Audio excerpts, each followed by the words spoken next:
بسم اللہ الرحمن الرحیم۔ مسجد غمامہ مسجد الغمامہ مدینہ منورہ کی ایک تاریخی اور بابرکت مسجد ہے جو روضہ رسول صلی اللہ علیہ وآلہ وسلم مسجد نبوی سے تقریباً 500 میٹر کے فاصلے پر جنوب مغرب کی سمت واقع ہے۔ یہ مسجد مدینہ کی چند تاریخی مساجد میں سے جن کا تعلق براہ راست نبی کریم صلی اللہ علیہ وآلہ وسلم کی حیات طیبہ سے ہے۔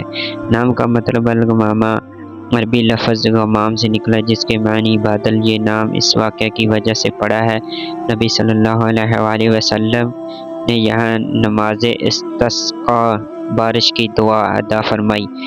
یہ دعا کے بعد آسمان پر بادل چھا گئے اور بارش نازل ہوئی۔ اس وجہ سے اس مسجد الغمامہ یعنی بادل والی مسجد کہا جاتا ہے۔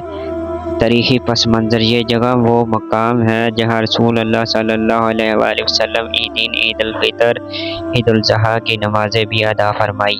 بعض روایات میں آتا ہے نماز جنازہ، نماز کسوف، سورج گرہن بھی یہاں ادا کی گئی۔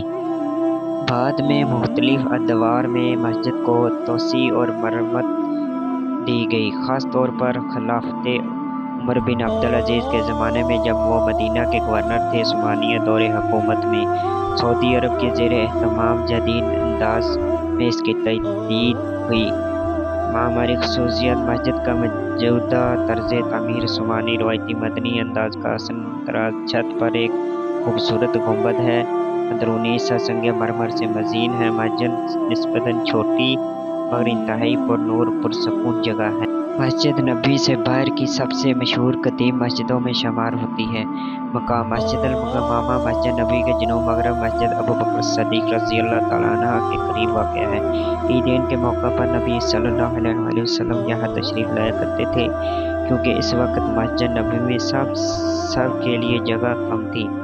اہمیت: نبی صلی اللہ علیہ وآلہ وسلم کی دعاؤں نمازوں کی جگہ ہونے کی وجہ سے یہ مقام مسلمانوں کے لیے بڑی روحانی قدر رکھتا ہے۔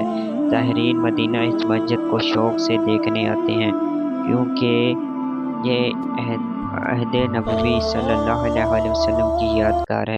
جو چینل پہ نیو ہے چینل کو سبسکرائب کرے، لائک کرے اور پیارا سا کمنٹ کرے اور مدینہ شریف کی تمام زیارات اس چینل سے حاصل کرے۔ اللہ تعالیٰ آپ کا حامی و ناصر۔